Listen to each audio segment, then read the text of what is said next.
Di podcast yang istimewa ini, saya ingin menyatakan kepada seluruh politisi yang ada di Sulawesi Tengah, bahkan di seluruh Indonesia, tolonglah kalau sudah berbicara dipegang etika politiknya. Meskipun secara aturan tidak ada yang dilanggar. Ya. Tapi kalau Ibu Ellen mengingkari ini, saya punya saksi 12 ketua DPC. Gitu. Ya, dan saya juga punya buku. Jadi bagi saya sekarang itu sudah menjadi kompetisi. Ya, bagi saya sudah menjadi kompetisi karena saya tidak mungkin bisa berkolaborasi dengan orang yang tidak yang tidak komitmen dan tidak memiliki etika politik. Ya. Apa sudah yakin ikhlas dan tulus dengan nomor urut 7? Tulus ikhlas. Tulus, luar biasa.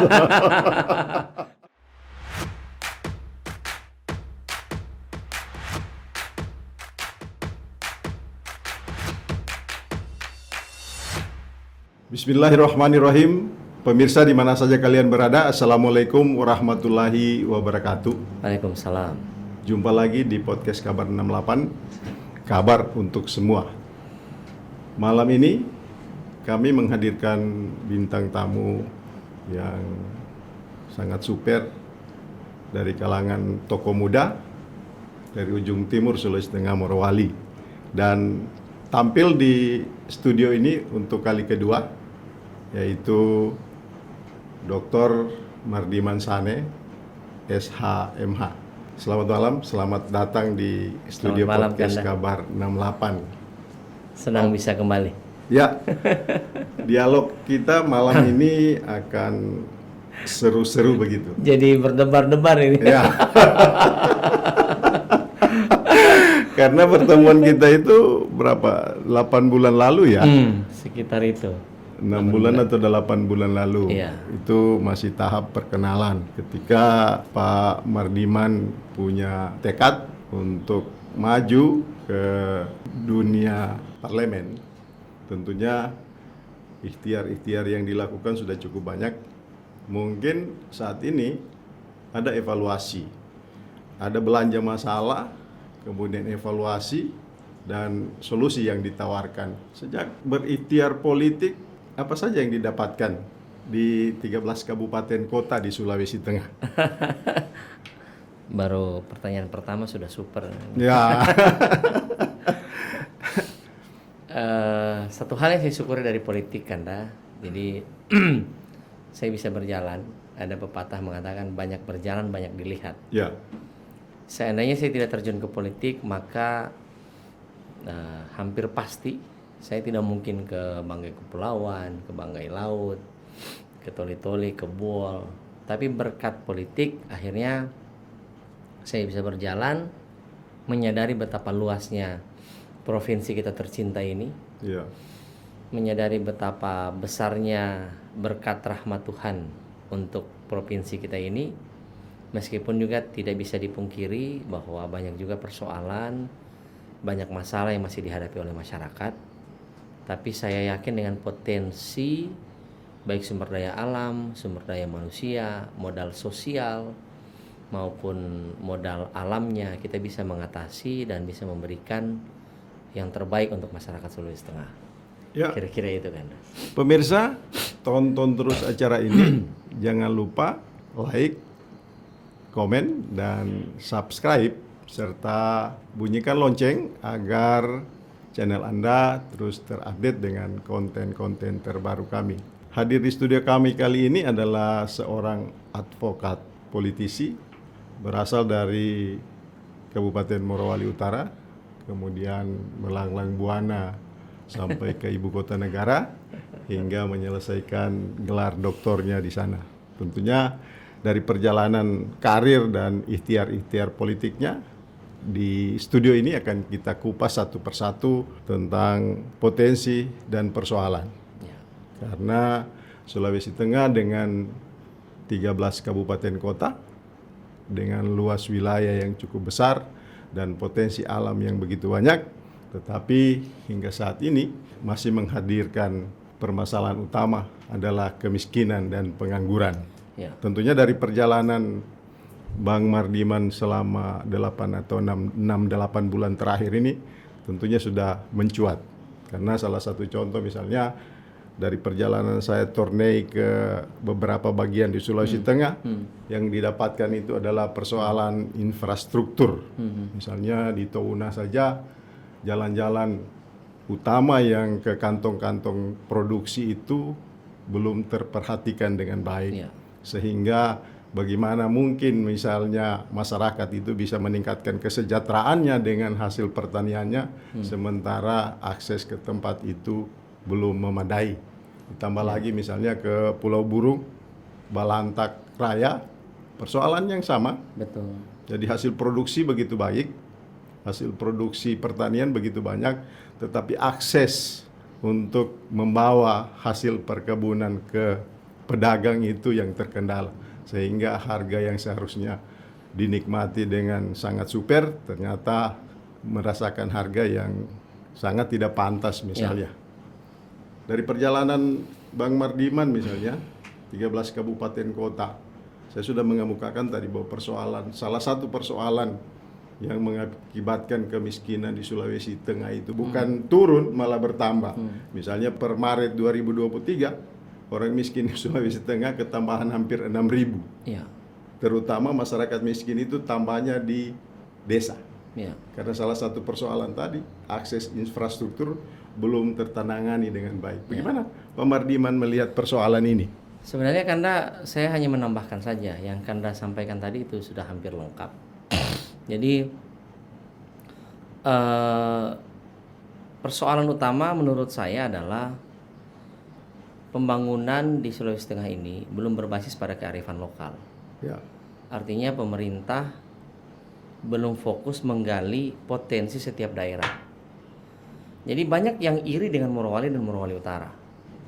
Tapi Poso, Toli-Toli, Buol, Sigi itu punya kekayaan dan kearifan lokal sendiri, punya potensi sendiri. Jadi ya kata pepatah memang rumput tetangga kadang-kadang lebih hijau ya. Ya, selama ini kan kita juga persoalannya Pak Bang Mardiman adalah perhatiannya, euforianya ke tambang semua. Betul. Padahal banyak potensi-potensi sesuai dengan kearifan lokal itu yang tidak digarap. Betul. Seperti contoh saya jalan ke Badan Napu. Ya. Itu kan kalau dikelola dengan baik, bisnis agroindustri di sana itu pasti menjanjikan. Karena ibu kota sudah berpindah. Akan ada jutaan ASN, akan ada jutaan abdi negara nanti akan pindah ke situ. Ya. Baik sipil maupun militer, bahkan saya dengar ya DPR pun akan pindah ke situ juga nantinya. Nah, sementara kan Kalimantan itu ditopang oleh makanannya ya, ditopang oleh dari luar Kalimantan. Antara lain pasti dari Sulawesi Tengah. Ya. Nah, oleh karena itu memang ini perlu diseriusi. Sementara yang Kanda bilang tadi, akses jalan ke sana, ke Napu, ke Bada itu jangankan mobil komersil yang bawa sayur misalnya seperti truk atau mobil open, mobil double garden saja itu susah. Gitu ya, memang mobil tempur ya, memang mobil yang disiapkan untuk medan yang berat. Itu kadang-kadang juga kesulitan. Apalagi jika mobil-mobil dengan kapasitas yang lebih kecil kemudian disuruh lagi untuk membawa beban yang berat menempuh jalan yang separah itu. Jadi sebenarnya persoalan kita yang Kanda bilang tadi itu benar sekali adanya, bahwa bukan kepada kekurangan sumber daya alam. Sumber daya kita sebenarnya cukup. Ya. Tapi sumber daya ini tidak terkelola dengan baik, tidak bisa keluar sehingga tidak bisa dinikmati. Saya juga naik ke daerah Pinembani misalnya, daerah Donggala. Ke atas yang kopinya itu sangat enak. Nah, problemnya bukan satu soal infrastruktur sudah pasti. Yang kedua, ketika saya coba membawa sampel ini kepada perusahaan-perusahaan kopi di Jawa maupun kafe-kafe yang terkenal, ya contoh ya saya tidak sebutkan nama lah, ada merek Eropa yang saya bawa sampel kopinya, mereka tes dengan mereka punya alat tes kopi, mereka simpulkan bahwa ini kopi yang spesial. Kalau seperti binatang endemik, jenis baru ini. Karena kopi itu menurut teman saya yang ahli kopi, ya, kita cuma tahu minum kopi tapi tidak bukan ahlinya kopi, bahwa ditanam di tanah yang berbeda itu rasa kopinya berbeda. Nah, menurut dia kopi yang ada di daerah Palembang di sana itu sangat istimewa. Persoalannya adalah ketika mereka tanya ke saya, kalau kami beli, apakah kau bisa jamin kontinuitasnya? Karena sekali itu ada dalam daftar menu, itu tidak boleh hilang. Karena mereka betul-betul merawat jangan sampai konsumennya hilang. Ketika saya tanya kepada petani, mereka bilang, wah kalau begitu Pak kami belum bisa. Jadi sebenarnya ada yang sudah tertarik ketika kita sudah bicara soal infrastruktur orang sudah lari, belum lagi soal kontinuitas supply. Nah, padahal sebenarnya mereka sangat tertarik dengan kopi itu hanya contoh kecil. Ya, ya Bang Mardiman, dari belanja persoalan yang Bang Mardiman lakukan selama 8 bulan terakhir ini, bagi tugas seorang legislator misalnya, apa yang harus dilakukan, apa yang harus disuarakan? Karena kemarin kita paham betul bahwa kemampuan daerah dari segi sumber daya manusianya untuk mengelola daerah ini belum maksimal. Jadi kita masih butuh perhatian pusat misalnya. Kemarin saya dapat informasi ketika kunjungan ke Balantak sana. Jadi ada perjuangan teman-teman anggota DPR, salah satunya Pak Anwar Hafid, bahwa tahun ini dianggarkan jalan untuk ke Balantak itu sekitar puluhan miliar. Itu bagian dari perjuangan anggota legislatif pilihan dari masyarakat Sulawesi Tengah. Ya. Jadi hal itu kan membuktikan bahwa teman-teman yang saat ini bertarung untuk 2024 itu sudah memetakan persoalan yang ada di lapangan, kemudian apa yang harus disuarakan, kemudian apa ikhtiar yang akan dilakukan. Ya. Jadi kalau kita kembali ke fungsi legislator, itu kan memang ada 3 kan? Ya. Budgeting, pengawasan, sama penganggaran. Budgeting, legislasi, sama pengawasan. Ya. Nah, kalau pengawasan kan lebih kepada pengawasan kepada eksekutif tentunya. Tapi yang fungsi legislasi yang paling mendekati dan bisa langsung menyentuh rakyat tentunya adalah fungsi penganggaran tadi. Nah, saya melihatnya begini, provinsi ini berpisah dari Sulawesi Utara, berdiri secara independen tahun 64 kalau saya nggak salah. Sulawesi Tengah berdiri. Ya. Sejak tahun 64 tidak pernah ada data, mungkin juga saya tidak tahu ya, tapi sepengetahuan saya kita tidak pernah masuk sebagai provinsi terkaya di Indonesia. Tapi tahun lalu kita masuk sebagai provinsi nomor 6 terkaya. Ratusan triliun PNBP yang diambil dari kekayaan alam kita. Berarti kan sebenarnya kalau bicara soal uang mestinya kita tidak kesulitan saat ini ya. Nah, yang menjadi problem adalah perimbangan dana pusat dengan daerah. Jadi saya teringat dengan kritisnya ada satu orang kepala daerah yang akhirnya dipenjara. Sempat waktu itu viral ya, Bupati Meranti kalau saya tidak salah. Nah, di satu sisi mungkin caranya beliau saja menyampaikan yang tidak elegan dan membuat orang tidak tertarik. Dia bilang bahwa di Menkyu itu ada setan apa segala macam kan begitu. Mestinya tidak perlu begitulah. Tapi menurut saya kalau satu daerah yang kaya, mestinya kan itu juga dirasakan manfaatnya oleh masyarakatnya, ya kan? Nah, kita yang Kanda bilang tadi, sekarang malah bertambah kemiskinannya, stuntingnya juga tinggi. Jadi ini tidak nyambung, korelasi ini tidak nyambung, sehingga berarti ada permasalahan dengan dana transfer.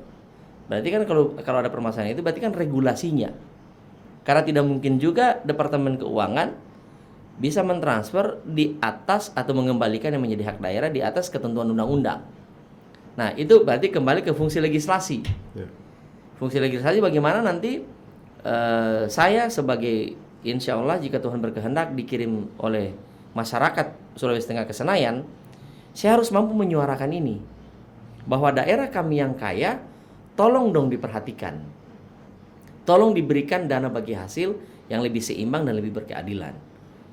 Itu satu. Yang kedua, tentunya saya akan tetap seperti yang Kanda bilang tadi, Pak Anwar Hafid memperjuangkan, itu bagian juga yang akan saya lanjutkan, bahwa ada daerah yang menjadi kantong-kantong kemiskinan, tapi sebenarnya bisa dipulihkan jika infrastrukturnya baik, itu betul-betul akan jadi prioritas pembangunan infrastrukturnya ke depan. Itu kan dah. Ya, pemirsa jangan kemana-mana, tonton tuntas dialog ini karena kami akan menyajikan diskusi yang lebih menarik lagi.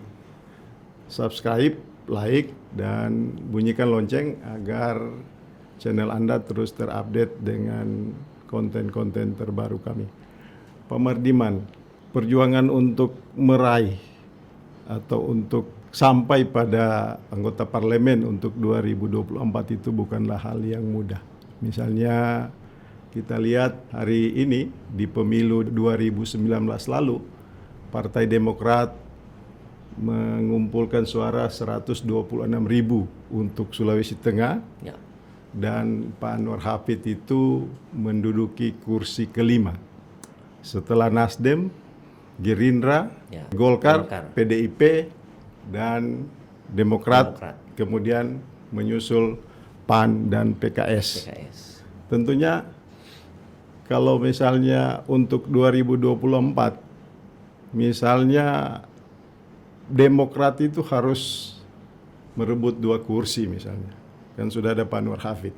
Pak Anwar Hafid di pemilu tahun kemarin dari 126.000 perolehan kursi di Demokrat, Pak Anwar Hafid meraup suara 57.000 sekian. Ya. Berarti ini ada kekuatan-kekuatan baru yang harus dibangun oleh Partai Demokrat. Apa yang dilakukan? Yang Apa pertama, yang sudah dilakukan? Misalnya dari caleg Dapil Sulawesi Tengah untuk Senayan 2024. Apa yang sudah dilakukan saat ini? ya, tentunya Partai Demokrat terus berbenah dan kami optimis. Ini survei internal kami, Ya. Kanda. Sekarang ini jika pemilu dilakukan hari ini sekarang, maka Demokrat itu berada di peringkat 3 atau peringkat keempat. Persis sama dengan nasional. Ya. Sulawesi Tengah pun begitu. Cuma bedanya kan kalau di nasional itu nomor 1 PDIP, nomor 2 Gerindra, nomor 3 ini ganti-gantian nih, Yeah. kami dengan Golkar. Ya. Di hampir semua lembaga survei. Nah, khusus untuk Sulawesi Tengah, kami punya data bahwa sekarang ini yang pertama Nasdem, yang kedua Gerindra, yang ketiga adalah Demokrat, dan ya dengan Golkar juga saling tukar-tukaran tuh Ya. di peringkat 3 dan 4. Artinya ada penambahan suara yang signifikan, simpati masyarakat yang signifikan karena berbagai faktor. Faktor yang pertama terbaca di survei karena Demokrat konsisten menjadi oposisi. Ya. Jadi memang konsistensi juga perlu, Kanda. Jadi jangan abu-abu, kalau putih-putih, kalau Ya. hitam-hitam gitu Ya. ya. Jadi karena konsistensi ini membuat masyarakat justru oh iya, ternyata antitesanya ada di Demokrat. Ya, dari sintesa yang ada, antitesanya ada di Demokrat. Ya. Sehingga orang-orang yang katakanlah tidak sepaham atau mengkritik pemerintah itu berada di barisan Demokrat secara nasional dan juga berpengaruh di daerah seperti itu. Itu yang pertama. Yang kedua, tidak bisa dipungkiri figur dari Pak Anwar Hafid yang selama setahun bersama saya kami sudah keliling 13 kabupaten kota. Pertama kali dalam sejarah Demokrat berdiri di Sulawesi Tengah, kami jalan dan mengkonsolidasi partai ini dan melantik seluruh pengurus DPAC 13 kabupaten kota. Itu kami lakukan tahun lalu. Dan hasilnya kami mulai tuai sekarang, bukan dari sekarang, sudah beberapa bulan yang lalu, perlahan tapi pasti naik. Kenapa? Karena begitu kita kunjungi satu daerah, kita bikin acara yang meriah, yang menggugah, yang menginspirasi tentunya, secara otomatis kan akan banyak membuat orang tertarik dengan Demokrat dan para caleg yang potensial juga merapat. Jadi saya sebagai kepala Bapilu, Kanda, kepala Bapilu DPD Demokrat Sulawesi Tengah, saya mencatat perpindahan caleg dari partai-partai lain ke kita itu cukup tinggi. Ya. Itu populasinya bisa sampai 30-40%. Jadi ex caleg partai lain yang sudah pernah duduk dia pindah ke kita itu banyak. kurang lebih 30-40%. Nah, secara otomatis kan ini dia bawa gerbongnya kan Kanda. Iya. Nah, ini membuat simplifikasi suara menjadi lebih baik. Nah, di samping itu figur dan ketokohan Pak Anwar Hafid serta kerja keras baik DPD maupun DPC sampai ke ranting itu membuat partai ini terus bergerak naik. Saya kira faktor-faktornya itu kan. Ya, Bang Mardiman, di kesempatan ini makanya tidak salah kalau misalnya di luar sana Anda dilabeli sebagai ini ya, sang suksesor. Siap. Makanya tadi saya lihat bagus juga gambarnya ini. Ya, sang suksesor. Ya. Ini dari mulai membuka atau menutup. Kan Ya. ketika saya melihat misalnya meskipun itu belum keluar DCT, tapi di baliho itu ada nomor 7. Ya. Kenapa tidak harus ketika Pak Anwar Hafid nomor 1, Ya. Pak Mardiman nomor 2. Ya. Kita hanya berandai-andai kan kebijakan itu ada di partai. Ya. Jadi kami dari masyarakat itu berandai-andai. Seharusnya itu misalnya Pak Mardiman nomor 2, kemudian yang lain nomor 3, nomor 4. Tapi setelah kita lihat Pak Mardiman Nomor di 7. nomor 7. 1, 7. Jadi misalnya 1 membuka, 7 menutup. Siap. Ya. Bagaimana itu? Jadi Sebelum itu apakah di internal Partai Demokrat di Sulteng ada persoalan tidak? tidak ada. Tidak ada. Kalau persoalan tidak ada, ya kalau riak-riak kecil, Ya. perbedaan pendapat itu wajar dalam. Ya. Apalagi kan Partai Demokrat kan namanya demokrasi kan, partainya Demokrat. Jadi kenapa sampai saya memutuskan ke nomor 7? Ya. Karena saran konsultan juga, Kanda. Ya. Jadi beliau nomor 1, kemudian nomor 7 itu lebih mudah ujung-ujung, gitu, ujung-ujung. Dan awalnya saya sempat ke nomor 2, Ya. sempat saya ke nomor 2, tapi saya pikir-pikir kalau mendua itu kan kurang enak. Orang bilang, Pak jangan mendua, orang yang mendua hati itu tidak bagus katanya. Berarti ini ada dari Saya- sisi feng shui-nya juga ini berarti ya. Kira-kira ada. Ya. Itu yang pertama. Ya. Kemudian yang kedua, putusan MK kan sudah jelas suara terbanyak. Ya. Suara terbanyak. Jadi nomor tidak berpengaruh. Nomor tidak berpengaruh. Nah, kemudian yang ketiga, apa ya? Saya ingin menunjukkan kepada seluruh caleg bahwa tidak usah persoalkan nomor urutmu. Bahkan ini real story nih, bisa diklarifikasi ke Pak Anwar. Pak Anwar sempat bilang ke DPP, tukar saja MDS saja nomor 1, saya nomor 7. Ya. Nah itu kan beliau pun berarti secara humble sebagai politisi yang notabene sudah jadi, beliau bilang bagi saya tidak penting nomor urut. Nah saya bilang, kalau guru politik saya saja begitu, kenapa saya tidak? Ya. Nah dia bilang, sudah saya nomor 7, Mardiman nomor 1. Saya bilang, jangan kan dah. Nah apalagi kan beliau incumbent kan, nggak mungkin di nomor 7. Ya. Ya sudah, intinya seperti itulah kan dah. Ya.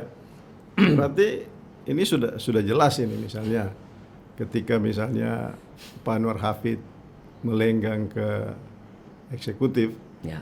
tentunya pengganti dari Pak Anwar Hafid ini adalah Pak Mardiman. Kira-kira begitu kan dah? Ya. Menurut tagline ini. Ya.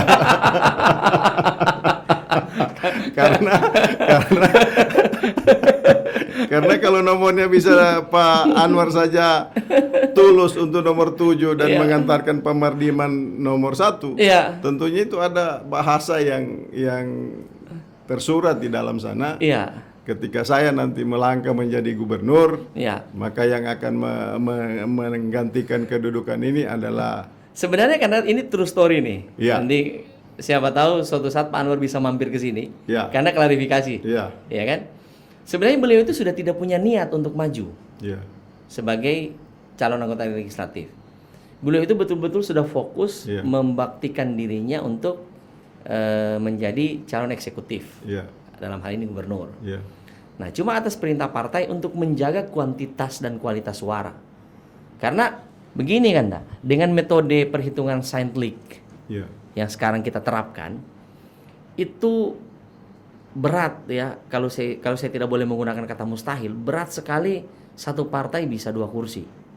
Karena ini sudah pernah dicoba tahun 2019 oleh Partai Nasdem, di mana waktu itu kader terbaiknya Pak Ahmad Ali sama Pak Rusdi Mastur yang sekarang gubernur, kan dua-duanya caleg. Iya. Tidak tembus juga itu barang. Iya. Ya kan? Artinya kalau kita bicara dari sisi logika yang sederhana, sekuat apapun partai di Sulawesi Tengah ini dengan metode perhitungan saintifik murni dengan bilangan pembagi 1, 3, 5, 7 itu tidak kecil sekali kemungkinan, kalau saya tidak boleh pakai kata mustahil, untuk bisa 2 kursi. Iya. Nah, sementara Partai Demokrat sejak ikut pemilu pertama kali tahun 2004 itu tidak pernah kehilangan kursi DPR RI. Iya. Artinya Demokrat ini mapan pemilihnya di Sulawesi Tengah. Mau siapapun calegnya, mau kader sekalipun misalnya, kalau ditakdirkan ke situ pasti duduk. Tapi satu, gitu, dengan catatan 1 kursi. Nah cuma tentunya partai ini kan juga mau perhitungan suara nasional atau parliamentary threshold itu tinggi yang dihitung dari perolehan suara masing-masing caleg.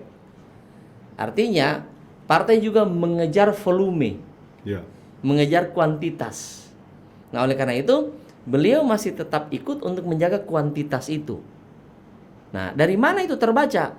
Dari mana itu terbaca? Nanti saya kirimkan ke Anda video-video. Beliau perintahkan kepada kami untuk pasang di baliho caleg, bukan caleg, gubernur 2024. Itu kan artinya beliau itu jiwanya sama panggilannya sudah tidak di parlemen gitu.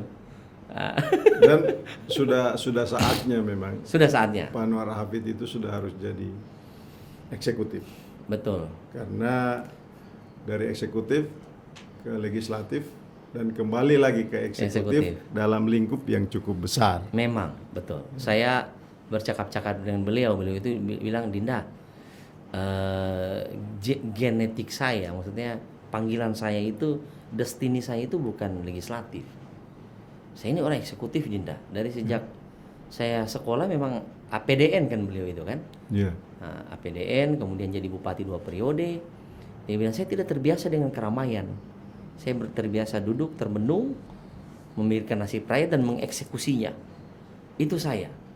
Bahkan beliau pernah bercakap-cakap, beliau cerita ke saya nih Anda, bercakap-cakap dengan Dede Yusuf, yang merupakan mantan wakil gubernur Jawa Barat. Nah, Pak Dede Yusuf bilang begini, Pak Anwar, ini beliau cerita ke saya, kenapa kok mau kembali ke eksekutif? Sementara menurut Kang Dede itu di legislatif kayaknya lebih enak gitu ya. Kalau ada apa-apa tanggung rame-rame gitu ya, makan rame-rame lebih enak lah gitu ya. Kemudian tidak terlalu pusing karena banyak beban yang berat dipikul oleh banyak orang.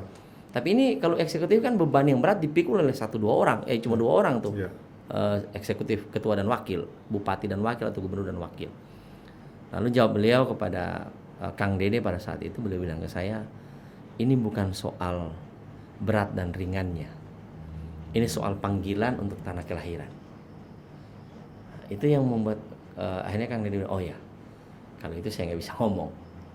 Nah, sehingga beliau bilang juga ke saya, Dinda, momentum terbaik saya itu tahun 2024. Kalau saya melewatkan tahun 2024 ini, kemungkinan 2029 sudah bukan momentum saya. Bisa jadi mungkin Kanda Kamil yang dapat momentum itu, ya kan, atau siapapun lah yang datang.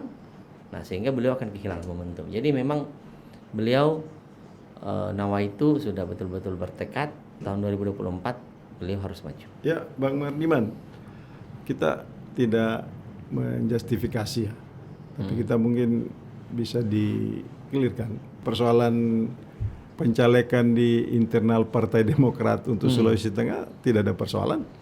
Ada dinamika. Ada dinamika. Ada dinamika. Mungkin bisa diklarifikasi karena misalnya ada isu-isu berkembang bahwa di internal Partai Demokrat yang Sulawesi Tengah itu ada riak dan dinamika seperti caleg DPR RI-nya ya. Iya. Oke. Iya. Ya tadi. Pak Mardiman tidak merasa ya? Saya menerima itu sebagai bagian dari dinamika. Ya. Tapi apapun itu tentunya kesulitan partai. Jadi tidak apa-apa berkompetisi. Ya. Ya, saya pun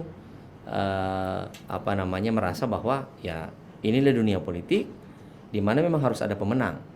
Ya. Dan saya sudah siap dengan kompetisi itu. Itu dalam kapasitas saya sebagai Mardiman Sane. Tapi kalau dalam kapasitas saya sebagai kepala Bapilu, tentunya saya harus mengayomi seluruh caleg yang ada. Ya.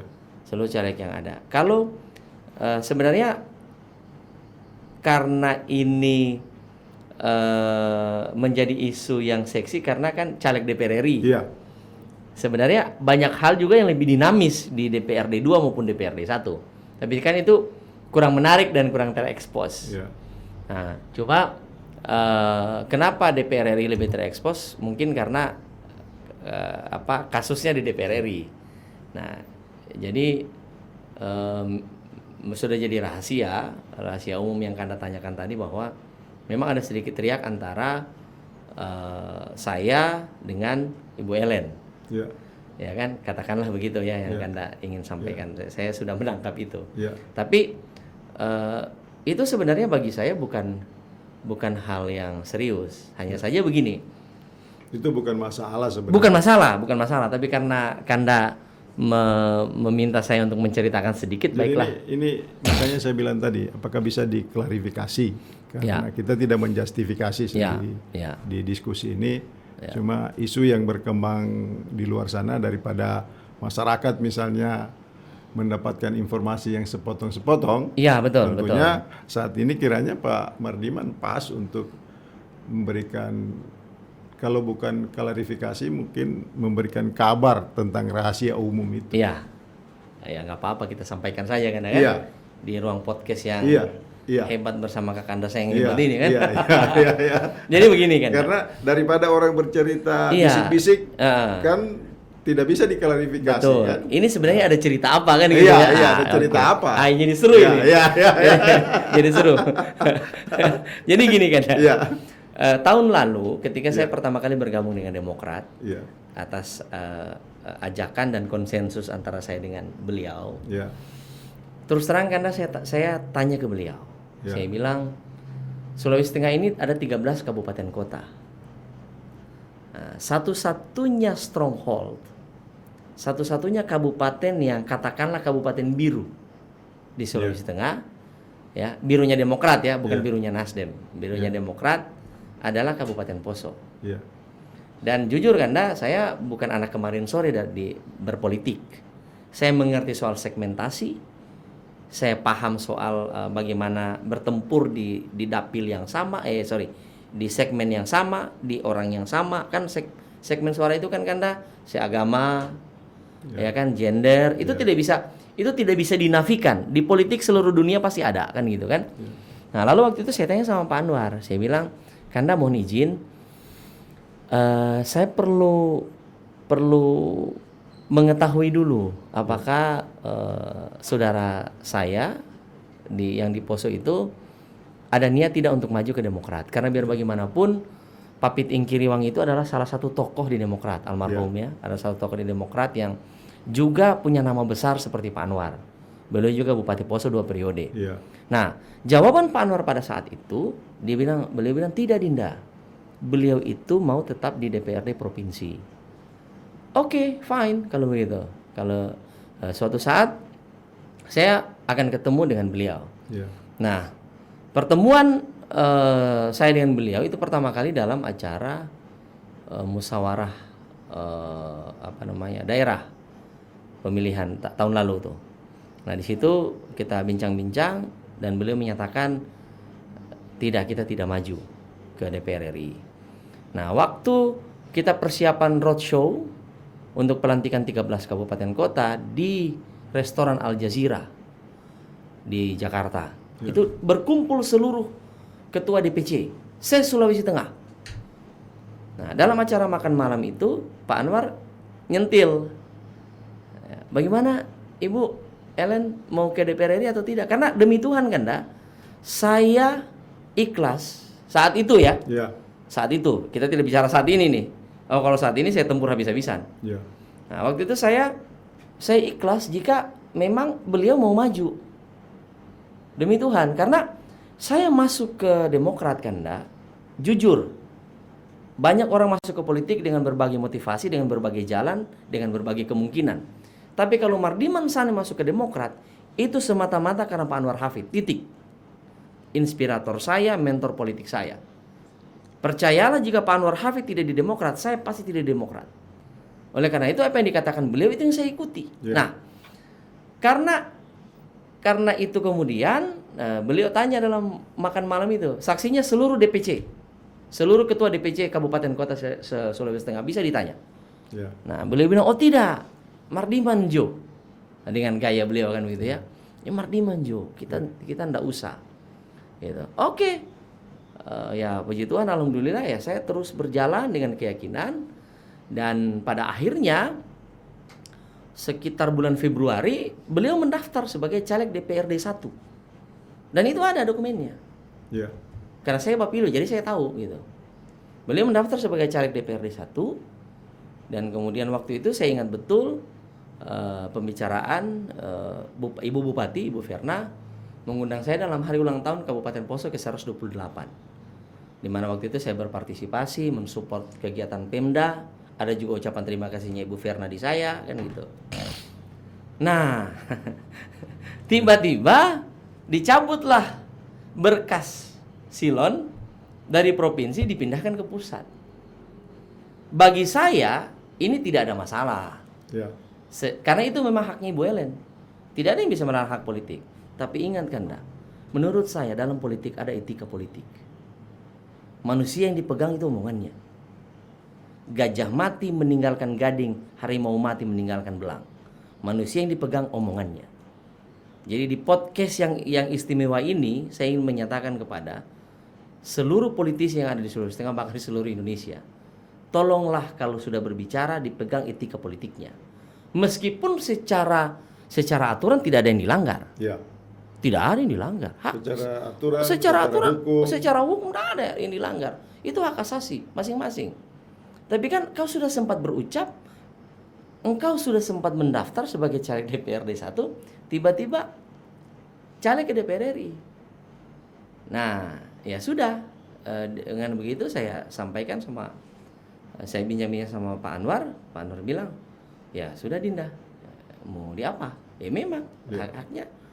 Mau di apa? Dan saya percaya juga niat beliau ke DPR RI juga pasti untuk kebaikan partai lah, untuk kemaslahatan orang banyak. Cuma kalau saya bicara secara etika politik, menurut saya kok kurang pas ya.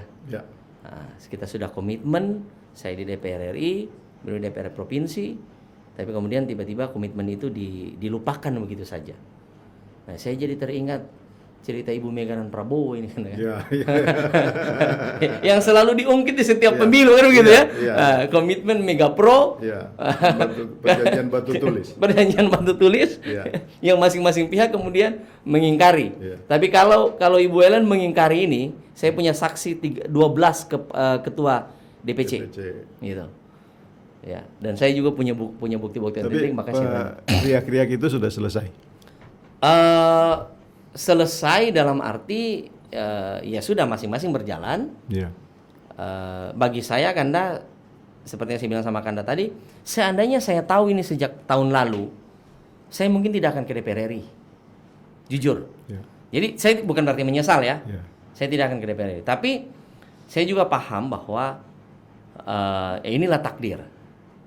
Nah, Pak Anwar selalu bilang dalam setiap khotbah beliau, saya terinspirasi juga beliau bilang dalam Al-Imran ayat 26 ya, bahwa Tuhan memberikan kekuasaan kepada orang yang Dia kehendaki, tapi juga bisa mengambilnya. Nah, itu juga kalau di keyakinan saya ada Mazmur 75 ayat 7-8. Tuhan berkuasa meninggikan atau merendahkan orang.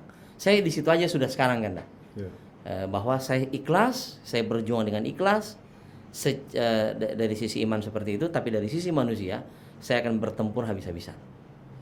Jadi bagi saya sekarang itu sudah menjadi kompetisi. Ya, bagi saya sudah menjadi kompetisi karena saya tidak mungkin bisa berkolaborasi dengan orang yang tidak yang tidak komitmen dan tidak memiliki etika politik. Pemirsa, jangan kemana-mana, tonton terus dialog ini. Agak-agak pedis memang ya, bodo amat lah. Dari diskusi ini kami banyak membicarakan hal-hal yang berguna bagi kemajuan Sulawesi Tengah di masa yang akan datang. Ya. Dari belanja persoalan, kemudian banyaknya kesulitan, masyarakat yang miskin, pencari kerja, tapi itu akan menjadi pekerjaan rumah bagi teman-teman kita yang akan memperebutkan tiket ke Senayan. 7 tiket ke Senayan, 7 tiket. 7 tiket yang lagi diperebutkan. Bang Mardiman, ini Siap. 7 bulan lagi final pemilihan akan digelar. Ya. 14 Februari 2024. Kalau kita hitung mundur dari saat ini masih ada 7 bulan. 7 bulan. 7 bulan ini. Apa yang harus dilakukan bagi seorang Mardiman? Karena sambil saya minum ya. Ya. Di cangkir yang keren ini. Apa yang harus dilakukan lagi di 7 bulan ke depan? Karena persaingan begitu keras dan berat. Ya. Apa yang harus dilakukan? Yang pertama tentunya konsolidasi. Ya. Konsolidasi tentunya juga saya melibatkan konsultan yang kan pasti Anda sepakat dengan saya bahwa semua bidang kan ada ilmunya. Ya. Wartawan ada ilmunya, orang tanam padi ada ilmunya, politik pun ada ilmunya. Jadi saya juga berjalan dengan ilmu politiknya. Oleh karena itu saya melibatkan konsultan profesional untuk memandu jalan saya untuk konsolidasi, sehingga sisa dari 7 bulan ini saya akan lebih fokus untuk konsolidasi, turun ke bawah, mendengarkan keluhan masyarakat, menampungnya, dan akan berusaha untuk mencarikan solusi terhadap persoalan ini manakala Tuhan berkehendak saya bisa duduk di Senayan. Ya.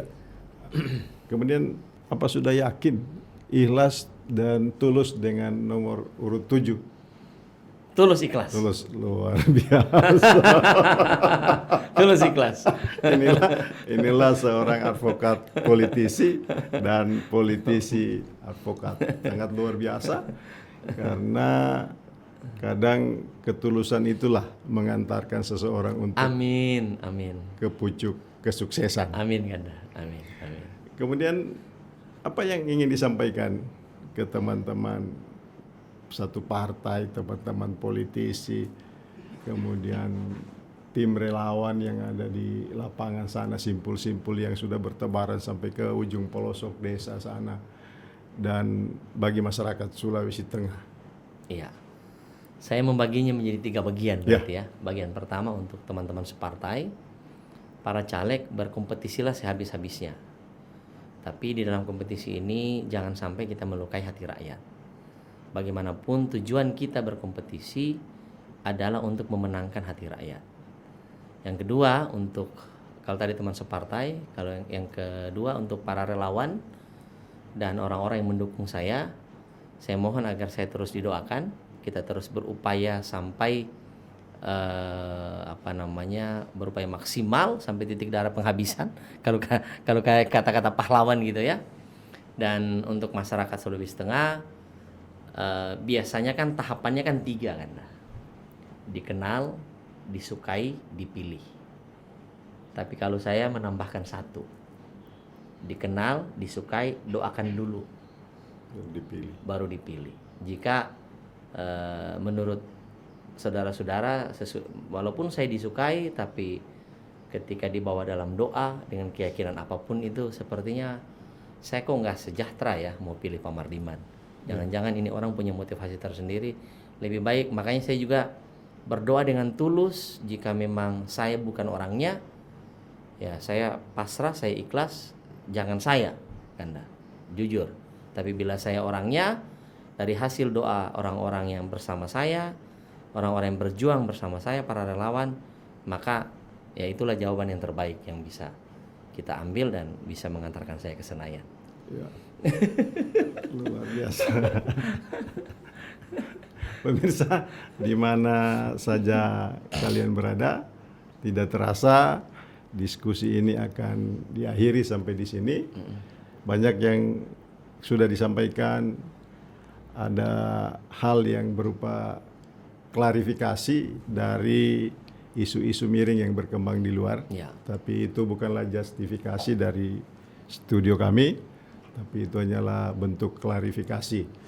Kemudian apa yang sudah disampaikan dan didiskusikan di forum ini, di studio ini, kiranya dapat bermanfaat, menjadi pengalaman, menjadi pelajaran bagi teman-teman yang memegang tampuk kekuasaan, kemudian yang pemangku kebijakan, dan yang punya kewenangan untuk memperjuangkan dan memperbaiki nasib rakyat, khususnya di Sulawesi Tengah. Karena dari banyaknya perjalanan yang dilakukan oleh banyak orang, ternyata persoalan masih ada di mana-mana. Ya. Meskipun daerah kita adalah daerah kaya, daerah kita memiliki banyak investor karena sumber daya alamnya yang berlimpah, tetapi itu tidak berjalan mulus karena masyarakat miskin masih cukup banyak, infrastruktur jalan masih belum tertangani dengan baik.